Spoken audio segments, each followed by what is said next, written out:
So last ക്ലാസ്സിൽ നമ്മൾ ഐസോമോർഫിസത്തിൻ്റെ examples, അതുപോലെ തന്നെ ഇൻഡ്യൂസ്ഡ് സബ് ഗ്രാഫ്സ് എന്ന് പറയുന്ന ഒരു ടോപ്പിക്ക്, പിന്നെ അങ്ങനെയുള്ള കുറേ കാര്യങ്ങളാണ് നമ്മൾ പഠിച്ചത് അല്ലേ. റെഗുലർ ഗ്രാഫ്സ് അതൊക്കെ എന്താണെന്നുള്ളതൊക്കെ നമ്മൾ പഠിച്ചത് അല്ലേ. സോ നമുക്കിപ്പോൾ അപ്ലിക്കേഷൻസ് ഓഫ് ഗ്രാഫ്സ് എന്ന് പറയുന്ന ഒരു ടോപ്പിക്ക് നോക്കാം. നമ്മൾ ഈ ഒരു ടോപ്പിക്ക് വരുന്നത് നമ്മുടെ മൊഡ്യൂളിൻ്റെ ഫസ്റ്റിലാണ്. നമ്മളത് ഇപ്പോൾ ലാസ്റ്റിലാണ് ഡിസ്കസ് ചെയ്യുന്നത് എന്നേ ഉള്ളൂ. സോ നമ്മൾ ഇപ്പോൾ കമ്പ്യൂട്ടർ സയൻസിൻ്റെ ഫീൽഡിലാണെങ്കിലും അല്ലെങ്കിൽ ഫിസിക്കൽ സയൻസ്, എക്കണോമിക്സ്, അങ്ങനെയുള്ള എല്ലാ ഫീൽഡിലും, ഒരുവിധം എല്ലാ ഫീൽഡിലും നമുക്ക് ഈ ഒരു ഗ്രാഫ് തിയറി എന്ന് പറയുന്ന കോൺസെപ്റ്റ് യൂസ് ചെയ്യാൻ പറ്റുന്ന സിറ്റുവേഷൻസ് നമ്മൾ കണ്ടിട്ടുണ്ടായിരിക്കും അല്ലേ. അപ്പോൾ ഈ ഒരു തിയറി, ഇതിൻ്റെ ഒരു ഐഡിയ എന്ന് പറയുന്നത് 1736 സ്വിസ് മാത്തമാറ്റീഷ്യൻ ആയിട്ടുള്ള ലിയോണാർഡ് ഓയിലർ എന്ന് പറയുന്ന ഒരു സയൻറ്റിസ്റ്റ്, അദ്ദേഹമാണ് ഈ ഒരു സംഭവം, ഈ ഒരു ഇതിൻ്റെ തിയറി, ഇതിൻ്റെ ഒരു ഐഡിയ ഇയാളാണ് കൊണ്ടുവന്നത്, ഇൻട്രൊഡ്യൂസ് ചെയ്തത് 1736. അപ്പം കോണിക്സ്ബർഗ് ബ്രിഡ്ജ് പ്രോബ്ലം എന്നാണ് അദ്ദേഹം ഇൻട്രൊഡ്യൂസ് ചെയ്തിട്ടുള്ള ഒരു പ്രോബ്ലം എന്ന് പറയുന്നത്. അപ്പോൾ ആ പ്രോബ്ലം എന്ന് പറയുന്നത് ആക്ച്വലി അദ്ദേഹം അയാളുടെ ഫാമിലിയുമായിട്ട് ഈ ഒരു കോണിക്സ്ബർഗ് എന്ന് പറയുന്ന സ്ഥലത്ത് പോയപ്പം അവിടെ അദ്ദേഹത്തിന് കാണാൻ കഴിഞ്ഞത്, നമ്മൾ ഒക്കെ പോയി കഴിഞ്ഞാൽ സാധാരണയായിട്ട് ബ്രിഡ്ജൊക്കെ കാണാൻ പോയി കഴിഞ്ഞാൽ ബ്രിഡ്ജൊക്കെ നോക്കിയിട്ട് ഇങ്ങോട്ട് വരും അല്ലേ. അവിടെ എന്താ ഉള്ളതെന്ന് വെച്ചാൽ ജസ്റ്റ് അതൊന്ന് ഒബ്സർവ് ചെയ്തിട്ട് വരും. പക്ഷെ ഇദ്ദേഹം എന്താ ചെയ്തതെന്ന് വെച്ചാൽ ഇദ്ദേഹം കണ്ടത് 7 ബ്രിഡ്ജസ് കണ്ടു, അതുപോലെ തന്നെ 4 ലാൻഡ് ഏരിയാസും കണ്ടു. അപ്പോൾ ഇയാൾ എന്താ നോക്കിയതെന്ന് വെച്ച് കഴിഞ്ഞാൽ ഈ 4 ലാൻഡ് ഏരിയകൾ കണ്ടില്ലേ, 7 ബ്രിഡ്ജസും ഇദ്ദേഹം നോട്ടീസ് ചെയ്തു. അപ്പോൾ അതിൽ ഏതെങ്കിലും ഒരു ലാൻഡ് ഏരിയയിൽ നിന്ന് വാക്ക് സ്റ്റാർട്ട് ചെയ്യുകയാണെങ്കിൽ, നമ്മളിപ്പോൾ ട്രാവേഴ്സ് ചെയ്യുക എന്നുള്ളൊരു ഉദ്ദേശമാണ്. അതായത് ഏതെങ്കിലും ഒരു ലാൻഡ് ഏരിയയിൽ നിന്ന് തുടങ്ങിയിട്ട് ആ ലാൻഡ് ഏരിയയിലേക്ക് തന്നെ തിരിച്ചെത്തണം. പക്ഷേ എല്ലാ ബ്രിഡ്ജിലൂടെ പാസ് ചെയ്യാൻ വേണം, പോയ ലാൻഡ് ഏരിയയിൽ കൂടെ ഒരു പ്രാവശ്യത്തിൽ കൂടുതൽ പോകാനും പാടില്ല. അങ്ങനെ ഒരു വേ അവിടെ പോസിബിൾ ആണോ? അങ്ങനെ ചിന്തിച്ചുകൊണ്ടാണ്, അതാണ് ഈ ഒരു പ്രോബ്ലം, കോണിക്സ്ബർഗ് ബ്രിഡ്ജ് പ്രോബ്ലം എന്ന് പറയുന്നത്. അങ്ങനെ ഒരു വേ അവിടെ പോസിബിൾ ആണോ എന്നുള്ളതാണ്. അപ്പോൾ അദ്ദേഹം അവിടെ നിന്നുകൊണ്ട് ചിന്തിച്ചത് അതാണ്, അങ്ങനെ ഒരു വേ അവിടെ പോസിബിൾ ആണോ എന്നുള്ളത്. ഓക്കെ, അപ്പോൾ അങ്ങനെ പോസിബിൾ ആണോ എന്നുള്ളത് നമുക്ക് നോക്കാം. ഈ ഒരു കോണിക്സ്ബർഗ് ബ്രിഡ്ജ് പ്രോബ്ലം എക്സ്പ്ലെയിൻ ചെയ്യുമ്പോൾ നമുക്ക് നോക്കാം. സോ അതാണ് കോണിക്സ്ബർഗ് ബ്രിഡ്ജ് പ്രോബ്ലം എന്ന് പറയുന്നത്. ഓക്കെ, അപ്പോൾ നമുക്ക് എന്താണ് ഗ്രാഫിൻ്റെ ടെർമിനോളജിയിൽ നമ്മൾ some of the basic graph terminologies and some of the important concepts in graph theory is types of graphs. അപ്പോൾ നമുക്ക് വരും മൊഡ്യൂൾസിലായിട്ട് ഈ ടൈപ്സ് ഓഫ് ഗ്രാഫ്സ് ഒക്കെ നമുക്ക് പഠിക്കാനുണ്ട്. ഒരു ടൈപ്സ് ഓഫ് ഗ്രാഫ്സിന് നമുക്ക് എക്സാമ്പിളാണ് ഓയിലറിയൻ ഗ്രാഫ്സ്, അതുപോലെ തന്നെ Hamiltonian and planar graphs, then storage representation and operations എന്ന് പറയുന്നത്. ഇതൊക്കെ നമുക്ക് എന്താണ് വരും മൊഡ്യൂൾസിൽ നമുക്ക് നോക്കാനുണ്ട്. അപ്പോൾ നമ്മൾ റിയൽ ലൈഫിലുള്ള കുറച്ച് അപ്ലിക്കേഷൻസ് നോക്കാം. ഈ ഒരു ഗ്രാഫ് തിയറിയുടെ റിയൽ ലൈഫ് അപ്ലിക്കേഷൻസ് നോക്കാം. അപ്പോൾ അതിൽ ഫസ്റ്റ് വൺ എന്ന് പറയുന്നത് creating optimal public transport routes in a big city.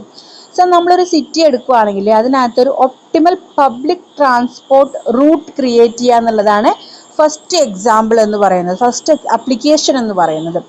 അപ്പോൾ നമ്മളത് എങ്ങനെയാണ് നോക്കുന്നത്? നമ്മളിതിനകത്ത് ചെയ്യുന്നത്, ഇവിടെ നമ്മൾ ഉള്ള പ്രൊമിനൻറ്റ് ലൊക്കേഷൻസിനെ നമ്മൾ എന്ത് ചെയ്യുന്നു, വേർട്ടീസസ് അല്ലെങ്കിൽ നോഡ്സ് ആയിട്ടാണ് ട്രീറ്റ് ചെയ്യുന്നത്. ഒരു ഗ്രാഫ് എന്ന് പറഞ്ഞാൽ നമുക്കറിയാം അതിനകത്ത് വേർട്ടീസസും ഉണ്ട്, അതുപോലെ തന്നെ എഡ്ജസും ഉണ്ട് അല്ലേ. അപ്പോൾ നമ്മൾ ഈ ഒരു പ്രോബ്ലം നമ്മൾ സോൾവ് ചെയ്യുന്നത് ഒരു ഗ്രാഫായിട്ട് അല്ലേ. അപ്പോൾ ആ ഒരു ഗ്രാഫിൽ വേർട്ടീസസ് എന്ന് പറയുന്നത് നമ്മൾ എന്താണ്, ഇതിലുള്ള വേരിയസ് പ്രൊമിനൻറ്റ് ലൊക്കേഷൻസ് ആണ് നമ്മൾ എന്ത് ചെയ്യുന്നത്, വേർട്ടീസസ് ആയിട്ട് ട്രീറ്റ് ചെയ്യുന്നത്. പിന്നെ ഇതിനെ കണക്ട് ചെയ്യുന്ന, ഈ ഒരു ലൊക്കേഷൻസിനെ കണക്ട് ചെയ്യുന്ന അവൈലബിൾ റോഡ്സ് ആണ് നമ്മൾ എന്ത് ചെയ്യുന്നത്, എഡ്ജസ് ആയിട്ട് ട്രീറ്റ് ചെയ്യുന്നത്. ഇവിടെ നമ്മുടെ ക്രൈറ്റീരിയ എന്ന് പറയുന്നത്, നമ്മൾ ഇവിടെ ഒരു ഗ്രാഫ് ഡിസൈൻ ചെയ്യേണ്ടത് എങ്ങനെയാണ്, നമ്മൾ എങ്ങനെയാണ് ഈ ഒരു ഗ്രാഫ് യൂസ് ചെയ്തിട്ട് ഇപ്പോൾ നമ്മുടെ ഈ ഒരു എക്സാമ്പിൾ എങ്ങനെയാണ് നമ്മൾ അച്ചീവ് ചെയ്യുന്നത് എന്ന് വെച്ച് കഴിഞ്ഞാൽ, നമ്മൾ ഗ്രാഫ് വരച്ചതിന് ശേഷം നമ്മൾ ഒരു ഷോർട്ടസ്റ്റ് പാത്ത് നമ്മൾ കണ്ടുപിടിക്കണം. അതായത് ഇപ്പോൾ സപ്പോസ് നമുക്ക് ഏതെങ്കിലും 2 ലൊക്കേഷൻസ് ആണ് നമ്മൾ എടുത്തത് അല്ലേ. അപ്പോൾ ആ 2 ലൊക്കേഷൻസിലേക്ക്, അതായത് ഒരു ലൊക്കേഷനിൽ നിന്ന് മറ്റൊരു ലൊക്കേഷനിലേക്ക് നമുക്ക് പോകണം. അപ്പോൾ അതിൻ്റെ കണ്ടീഷൻ എന്ന് പറയുന്നത് നമുക്ക് മിനിമം പോസിബിൾ ടൈമിൽ മിനിമം ഡിസ്റ്റൻസിൽ വേണം നമ്മൾ എന്ത് ചെയ്യാൻ, ആ ഒരു ഇപ്പോൾ സപ്പോസ് എ ബി എന്ന് പറയുന്ന രണ്ട് ലൊക്കേഷൻ ആണെങ്കിൽ എ ടു ബി നമ്മൾ എത്തണം. എ ടു ബി നമ്മൾ എത്തണമെങ്കിൽ മിനിമം ഡിസ്റ്റൻസിലൂടെ എത്താൻ വേണം, അതുപോലെ തന്നെ മിനിമം ടൈമും ആയിരിക്കണം. അപ്പോൾ ആ ഒരു രീതിയിൽ നമുക്ക് ഗ്രാഫ് യൂസ് ചെയ്തിട്ട് ഈ ഒരു പ്രോബ്ലത്തിന് സൊല്യൂഷൻ കണ്ടെത്താനായിട്ട് പറ്റും. അതുപോലെ തന്നെയാണ് രണ്ടാമത്തെ എക്സാമ്പിൾ പറയുന്നത്, municipal water supply system for A city. നമുക്കൊരു സിറ്റിയിലേക്ക് വേണ്ടിയിട്ടുള്ള ഒരു municipal water supply system design ചെയ്യാനായിട്ട് പറ്റും ഗ്രാഫ്സ് യൂസ് ചെയ്തിട്ട്. അപ്പോൾ നമ്മളൊരു സിറ്റി എടുക്കുകയാണെങ്കിൽ അതിനകത്ത് എന്ത് ചെയ്യണം, ഒരു മുനിസിപ്പൽ വാട്ടർ സപ്ലൈ പ്രൊവൈഡ് ചെയ്യുന്ന സമയത്ത് ഒരുപാട് വീട്ടിലേക്ക് നമ്മൾ എന്ത് ചെയ്യുന്നുണ്ട്, വാട്ടർ സപ്ലൈ കൊടുക്കുന്നുണ്ട് അല്ലേ. അപ്പോൾ നമ്മൾ ഇവിടെ എന്താണ് ചെയ്യുന്നത്, പൈപ്പിൻ്റെ മിനിമം പോസിബിൾ ലെങ്ത് ആണ് നമ്മൾ എന്ത് ചെയ്യുന്നത്, ഈ ഒരു ഗ്രാഫ് വെച്ചിട്ട് നമ്മൾ ഡിസൈൻ ചെയ്യാനായിട്ട് പോകുന്നത്. ഓക്കെ, അപ്പോൾ this problem can be modeled as a variant of minimum spanning tree problem where the edge weights are the length of the corresponding pipes. അപ്പോൾ ഇവിടെ നമ്മൾ ഈ ഒരു പ്രോബ്ലത്തിന് ട്രീറ്റ് ചെയ്യാനായിട്ട് പോകുന്നത് മിനിമം സ്പാനിങ് ട്രീ ഇതിൽ നിന്ന് നമ്മൾ എടുക്കുക എന്നുള്ളതാണ്. അപ്പം മിനിമം സ്പാനിങ് ട്രീ എന്ന് പറയുന്ന ഒരു ടേം ഒക്കെ നമ്മൾ കമ്മിങ് മൊഡ്യൂൾസിൽ നമ്മൾ നോക്കും എന്താണ് എന്നുള്ളത്. അപ്പം നമുക്ക് അവിടെ ഡീറ്റെയിൽ ആയിട്ട് പറയാം. സോ നമുക്ക് ഗ്രാഫ്സ് യൂസ് ചെയ്തിട്ട് ഈ ഒരു പ്രോബ്ലത്തിന് നമുക്കൊരു സൊല്യൂഷൻ കണ്ടെത്താനായിട്ട് പറ്റും. അപ്പോൾ നമ്മൾ ചെയ്യുന്നത് എന്താണെന്ന് വെച്ചാൽ ഇതിനകത്തുള്ള ഒരു നോഡിനെ നമ്മൾ സോഴ്സ് നോഡ് ആക്കിയിട്ട് എടുക്കുന്നു. ഓക്കെ, ഒരു നോഡിന് നമ്മൾ എന്ത് ചെയ്യുന്നു, സോഴ്സ് നോഡ് ആക്കിയിട്ട് എടുക്കുകയാണ് ചെയ്യുന്നത്.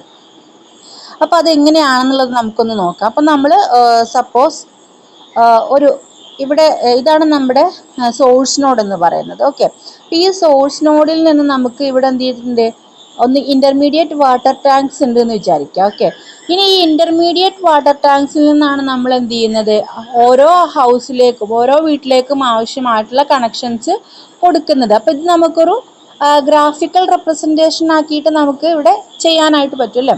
പിന്നെ ഇതിൽ നിന്ന് നമ്മൾ കണ്ടുപിടിക്കേണ്ട കാര്യം എന്താണെന്ന് വെച്ച് കഴിഞ്ഞാൽ, ഇപ്പം ഈ ഒരു സോഴ്സ് നോഡിൽ നിന്ന് ഈ ഒരു നോഡും കഴിഞ്ഞ് ഇത് ഓരോന്നും നമ്മൾ എന്താ ചെയ്യുന്നത്, ഓരോ വേർട്ടെക്സ് ആയിട്ടാണ് കൺസിഡർ ചെയ്യുന്നത് അല്ലേ. അപ്പോൾ ഈ ഒരു സ്റ്റാർട്ടിങ് വേർട്ടെക്സിൽ നിന്ന് തുടങ്ങിയിട്ട് ഇവിടെയാണ് നമ്മുടെ ആദ്യത്തെ വീട് എങ്കിൽ ഇവിടേക്ക് എത്താനായിട്ട് നമുക്ക് മിനിമം നമ്മുടെ പൈപ്പിൻ്റെ ലെങ്ത് മിനിമം ആയിരിക്കണം. ആ ഒരു വേ ആണ് നമ്മൾ എന്ത് ചെയ്യുന്നത്, ഈ ഗ്രാഫ്സ് യൂസ് ചെയ്തിട്ട് നമ്മൾ കണ്ടുപിടിക്കുന്നത്. അപ്പം നമുക്ക് ഗ്രാഫിക്കൽ റെപ്രസെൻറ്റേഷനുമായി ഗ്രാഫ്സ് യൂസ് ചെയ്തിട്ട് നമുക്ക് എന്ത് ചെയ്യാനായിട്ട് പറ്റും, ഇതിന് നമുക്ക് ഡിസൈൻ ചെയ്തതിനൊരു സൊല്യൂഷൻ കണ്ടെത്താനായിട്ട് പറ്റും. ഓക്കെ, അതുപോലെ തന്നെയാണ് നമ്മുടെ മൂന്നാമത്തെ എക്സാമ്പിൾ എന്ന് പറയുന്നത്, laying out telephone cables in A city എന്ന് പറയുന്നത്. സെയിം നമ്മൾ മുന്നേ എങ്ങനെയാണ് എക്സ്പ്ലെയിൻ ചെയ്തത് അതുപോലെ തന്നെ നമുക്ക് ഈ ഒരു പ്രോബ്ലം എക്സ്പ്ലെയിൻ ചെയ്യാനായിട്ട് പറ്റും. ഇവിടെ നമ്മുടെ കൺസ്ട്രെയിന്റ് എന്ന് പറയുന്നത് എന്താണ്, വയേഴ്സിൻ്റെ ലെങ്ത് എന്ന് പറയുന്നത് മിനിമം ആയിരിക്കണം. ഓക്കെ, അപ്പോൾ അതാണ് മൂന്ന് എക്സാമ്പിൾസ് എന്ന് പറയുന്നത്. ഇനി അടുത്ത എക്സാമ്പിൾ നമ്മൾ നോക്കുകയാണെങ്കിൽ യൂട്ടിലിറ്റീസ് പ്രോബ്ലം എന്ന് പറയുന്നത് ഇതാണ്. യൂട്ടിലിറ്റീസ് പ്രോബ്ലം, ഈ പ്രോബ്ലത്തിൽ എന്താണ് പറയുന്നത്, 3 വീടുകളുണ്ട് അല്ലേ, H1 H2 H3 അങ്ങനെ 3 വീടുകളുണ്ട്. Each to be connected to each of the 3 utilities. അപ്പോൾ 3 യൂട്ടിലിറ്റീസ് ഉണ്ട്, ഏതൊക്കെയാണ്, വാട്ടർ, ഗ്യാസ് ആൻഡ് ഇലക്ട്രിസിറ്റി. ഇങ്ങനെ 3 യൂട്ടിലിറ്റീസ് ഉണ്ട്. അപ്പോൾ ഈ 3 യൂട്ടിലിറ്റീസും ഈ 3 വീടുകൾക്കായിട്ട് നമുക്ക് കൊടുക്കണം. നമ്മൾ കണ്ടൂയിറ്റ്സ് യൂസ് ചെയ്തിട്ടാണ് എന്ത് ചെയ്യുന്നത്, ഇത് വാട്ടർ അതുപോലെ തന്നെ ഗ്യാസ്, ഇലക്ട്രിസിറ്റി ഒക്കെ നമ്മൾ ഓരോ വീട്ടിലേക്കും കൊടുക്കുന്നത്. ഇവിടെയുള്ള പ്രോബ്ലം എന്താണ്, യൂട്ടിലിറ്റീസ് പ്രോബ്ലം. ഇവിടെ പ്രോബ്ലം എന്ന് പറയുന്നത്, is it possible to make such connection without any cross over of the conduits. ഈ കണ്ടൂയിറ്റ്സിനകത്ത് ക്രോസ് ഓവേഴ്സ് ഒന്നും ഇല്ലാതെ നമുക്ക് ഒരു കണക്ഷൻ അവിടെ പോസിബിൾ ആണോ എന്നുള്ളതാണ് നമ്മുടെ യൂട്ടിലിറ്റീസ് പ്രോബ്ലം എന്ന് പറയുന്നത്. അപ്പം നമുക്ക് ഈ ഒരു പ്രോബ്ലം നമ്മളൊരു ഗ്രാഫാക്കിയിട്ട് ഗ്രാഫാക്കി നമ്മളിവിടെ റെപ്രസെൻറ്റ് ചെയ്തിട്ടുള്ളതാണ് നിങ്ങൾക്ക് ഇവിടെ കാണാനായിട്ട് പറ്റുന്നത്. അപ്പോൾ H1 H2 H3 3 വീടുകളെയാണ് നമ്മൾ റെപ്രസെൻറ്റ് ചെയ്യുന്നത്. ഈ H1 H2 H3 എന്ന് പറയുന്നത് നമ്മളൊരു ഗ്രാഫ് വരക്കുമ്പോൾ നമുക്ക് ഗ്രാഫിൻ്റെ വേർട്ടെക്സ് ആയിട്ട് കൺസിഡർ ചെയ്യാം. അതുപോലെ തന്നെ WGE എന്ന് പറയുന്നതും ഗ്രാഫിൻ്റെ വേർട്ടെക്സ് ആയിട്ട് നമുക്ക് കൺസിഡർ ചെയ്യാം. അപ്പോൾ H1 എന്ന് പറയുന്ന വീട്ടിലേക്ക് വാട്ടർ, ഗ്യാസ്, ഇലക്ട്രിസിറ്റി കൊടുത്തു. H2 എന്ന് പറയുന്ന വീട്ടിലേക്കും വാട്ടർ, ഗ്യാസ്, ഇലക്ട്രിസിറ്റി കൊടുത്തു. അതുപോലെ തന്നെ H3 എന്ന് പറയുന്ന വീട്ടിലേക്കും വാട്ടർ, ഗ്യാസ്, ഇലക്ട്രിസിറ്റി ഇത് 3ഉം കൊടുത്തു. ഓക്കെ, ഇപ്പോൾ ഈ ഒരു ഗ്രാഫ് എന്ന് പറയുന്നത് നമ്മൾ മുന്നേ ഒബ്സർവ് ചെയ്തിട്ടുണ്ടല്ലേ, ഈ ഒരു ഗ്രാഫ് എന്ന് പറയുന്നത് എന്താണ്, ഒരു കംപ്ലീറ്റ് ബൈപാർട്ടൈറ്റ് ഗ്രാഫാണ് അല്ലെ. V1-നകത്ത് 3 വേർട്ടക്സും ഉണ്ട്, അതുപോലെ തന്നെ 3 വേർട്ടിസസ് ഉണ്ട്. V2-നകത്തും എന്തുണ്ട്, 3 വേർട്ടിസസ് ഉണ്ട് അല്ലേ. V2-നകത്ത് 3 വേർട്ടിസസ് ഉണ്ട്. So it is a K33 complete bipartite ഗ്രാഫാണ്. അപ്പോൾ ഇവിടെ നമ്മൾ ഈ ഒരു ഗ്രാഫ് വരച്ചപ്പോൾ നമുക്ക് മനസ്സിലായ ഒരു കാര്യം എന്താണ്, ഇവിടെയൊക്കെ ക്രോസ് ഓവർ വരുന്നുണ്ട് അല്ലേ. പല സ്ഥലത്തും ഇവിടെ ക്രോസ് ഓവർ വരുന്നുണ്ട്. അപ്പം നമ്മുടെ പ്രോബ്ലം എന്ന് പറയുന്നത് ക്രോസ് ഓവർ വരാതെ നമുക്ക് എങ്ങനെ കണക്ഷൻ പോസിബിൾ ആവുമോ ഇല്ലയോ, അതാണ് നമ്മുടെ പ്രോബ്ലം എന്ന് പറയുന്നത്. അപ്പോൾ സപ്പോസ് നമുക്ക് 2 വീടും 2 യൂട്ടിലിറ്റീസും മാത്രമേ ഉള്ളൂ എങ്കിൽ നമുക്ക് എന്ത് ചെയ്യാനായിട്ട് പറ്റും, നമുക്കൊന്ന് നോക്കി വെക്കാം ക്രോസ് ഓവർ വരാതെ കണക്ട് ചെയ്യാനായിട്ട് പറ്റുമോ എന്നുള്ളത്. ഇത് H1 ആണ്, ഇത് H2 ആണ്, ഇത് വാട്ടർ, ഗ്യാസ്, ഈ 2 യൂട്ടിലിറ്റീസ് മാത്രമേ ഉള്ളൂ, അതുപോലെ 2 വീടേ ഉള്ളൂ. അപ്പോൾ നമുക്കൊന്ന് നോക്കി വെക്കാം ക്രോസ് ഓവർ വരാതെ പറ്റുമോ എന്നുള്ളത്. ഇപ്പം H1 എന്ന് പറയുന്ന ഒരു ഹൗസിന് നമ്മൾ വാട്ടറും ഗ്യാസും കണക്ഷൻ കൊടുത്തു. H2 എന്ന് പറയുന്ന ഹൗസിന് നമ്മൾ ഗ്യാസ് കണക്ഷൻ നമ്മൾ കൊടുത്തു. ഇനി വാട്ടർ കണക്ഷൻ നമുക്കിത് അങ്ങനെ പുറത്തു കൂടെ കൊടുക്കാനായിട്ട് പറ്റും അല്ലേ. അപ്പോൾ അവിടെ എന്ത് വന്നിട്ടില്ല, ക്രോസ് ഓവർ വന്നിട്ടില്ല. അപ്പോൾ 2 വീടും 2 യൂട്ടിലിറ്റിയും മാത്രമേ ഉള്ളൂവെങ്കിൽ നമുക്ക് ക്രോസ് ഓവർ വരാതെ കൊടുക്കാനായിട്ട് പറ്റും. പക്ഷെ നമ്മുടെ പ്രോബ്ലം എന്ന് പറയുന്നത് 3 വീടുകളുണ്ട് അല്ലേ. അപ്പോൾ നമുക്കൊന്ന് വരച്ച് നോക്കി നോക്കാം അത് പോസിബിൾ ആവോ എന്നുള്ളത്. ഓക്കെ, ഇതാണ് നമ്മൾ വരച്ചപ്പോൾ നമുക്ക് കിട്ടിയിട്ടുള്ള ഫിഗർ എന്ന് പറയുന്നത്. നമ്മൾ എങ്ങനെ നോക്കിക്കഴിഞ്ഞാലും ഇതുണ്ടോ, ഇവിടെ നമുക്കൊരു ക്രോസ് ഓവർ വരും. ബാക്കി നമുക്കതൊന്ന് വരച്ച് നോക്കാം. ഇങ്ങനെയാണ് ഞാൻ വരച്ചത് എന്നുള്ളത് നിങ്ങൾക്ക് കാണിച്ചു തരാം. H1, H2, H3, അതുപോലെ തന്നെ വാട്ടർ, ഗ്യാസ്, ഇലക്ട്രിസിറ്റി.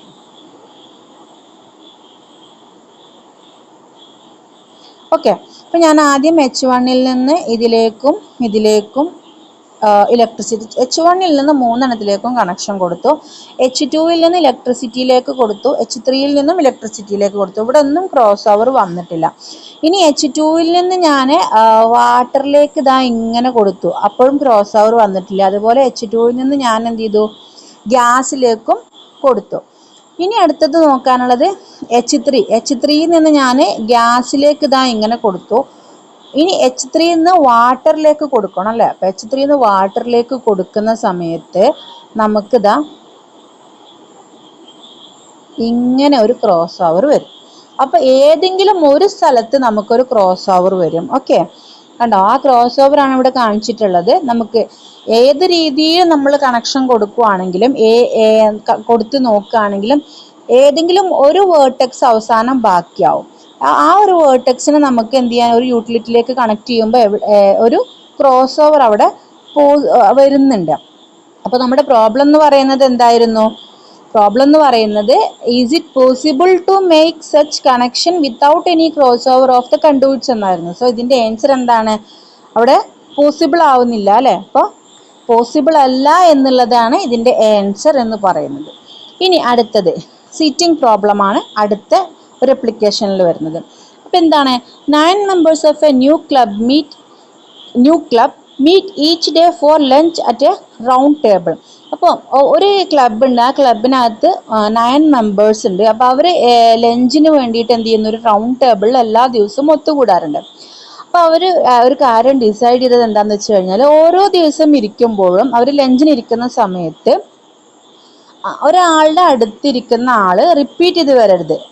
ഓരോ മെമ്പേഴ്സിനും അങ്ങനെ ശ്രദ്ധിക്കണം. Okay, they decided to sit such that every member has different neighbours at each node. അതായത് അഡ്ജസൻറ്റ് വേർട്ടെക്സ് എന്ന് പറയുന്നത്, ഇപ്പോൾ നമ്മൾ ഗ്രാഫ് എടുക്കുകയാണെങ്കിൽ, ഗ്രാഫിൻ്റെ കേസിൽ പറയുകയാണെങ്കിൽ അഡ്ജസൻറ്റ് വേർട്ടെക്സ് എന്ന് പറയുന്നത് ഓരോ ദിവസവും മാറി മാറി വരണം. അപ്പോൾ ഇതാണ് നമ്മുടെ സീറ്റിംഗ് പ്രോബ്ലം എന്ന് പറയുന്നത്. ഓക്കെ, അപ്പം അങ്ങനെ ഒരു അറേഞ്ച്മെൻറ്റ് പോസിബിൾ ആവോ എന്നുള്ളതാണ് നമ്മുടെ പ്രോബ്ലം. അങ്ങനെ യെസ് ഓർ നോ എന്നുള്ളത്. ഓക്കെ, അപ്പം നമുക്ക് നോക്കി നോക്കാം. അപ്പം നമ്മളിവിടെ ഈ ഒരു ഗ്രാഫ് ഈ ഒരു രീതിയിലാണ് നമ്മൾ ഗ്രാഫ് വരച്ചിട്ടുള്ളത്. അപ്പം നമുക്കിവിടെ പോസിബിൾ ആണ് അല്ലേ. This situation can be represented by means of a graph with 9 vertices such that each vertex represents a member and the edge joining 2 vertices represent the relationship of sitting next to each other. അപ്പോൾ ഇവിടെ നമുക്ക് ആദ്യം നമ്മൾ ഇതാ ഈ ഒരെണ്ണം വരച്ചിട്ടുണ്ട്. 1 2 3 4 5 6 7 8 9 1. അപ്പോൾ നമുക്ക് അങ്ങനെ ഒരു പോസിബിലിറ്റി ഉണ്ട് ആദ്യത്തെ ദിവസം. പിന്നെ അടുത്ത ദിവസം 1 3 5 2 7 4 9 6 8 1 രണ്ടാമത്തെ ഒരു പോസിബിലിറ്റിയാണ് നമ്മളിവിടെ കൊടുത്തിട്ടുള്ളത്. സോ അങ്ങനെ ഒരു സീറ്റിംഗ് അറേഞ്ച്മെന്റ് പോസിബിൾ ആണ്. Okay, given figure shows 2 different arrangements. ഇപ്പോൾ ഈ ഒരു ഫിഗർ വെച്ചിട്ട് നമുക്ക് 2 അറേഞ്ച്മെന്റ്സ് നമ്മളിവിടെ ചെയ്തിട്ടുണ്ട് അല്ലേ. അത് ഏതൊക്കെയാണ്? 1 2 3 4 5 6 7 8 9 1 ആൻഡ് 1 3 5 2 7 4 9 6 8 1. അതുപോലെ നമുക്ക് ഒരുപാട് അറേഞ്ച്മെന്റ്സും പോസിബിൾ ആണ്. ഇനി ഒരു കാര്യം പറയാനുള്ളത്, ഒരു ജനറലൈസ് ചെയ്തിട്ട് പറയുകയാണെങ്കിൽ, ഇപ്പോൾ നമ്മളിവിടെ 9 പീപ്പിൾസിന്റെ കാര്യമാണ് പറഞ്ഞിട്ടുള്ളത് അല്ലേ. 9 പീപ്പിൾ എന്നാണ് പറഞ്ഞിട്ടുള്ളത്. അപ്പോൾ ആ 9 എന്നുള്ളിടത്ത് n ആണെങ്കിൽ നമുക്ക് ഇങ്ങനത്തെ n-1/2 അറേഞ്ച്മെന്റ്സ് പോസിബിൾ ആണ് when n is odd, and n-2/2 arrangements possible ആണ് when n is even. Okay, അപ്പോൾ അതാണ് നമ്മുടെ സീറ്റിംഗ് പ്രോബ്ലം എന്ന് പറയുന്നത്. അടുത്തത് ഇലക്ട്രിക്കൽ നെറ്റ്വർക്ക് പ്രോബ്ലം. അപ്പോൾ നമുക്ക് ഈ ഒരു ഗ്രാഫ് തിയറി അപ്ലൈ ചെയ്യാൻ പറ്റുന്ന മറ്റൊരു മേഖലയാണ് ഇലക്ട്രിക്കൽ ഫീൽഡ് എന്ന് പറയുന്നത്.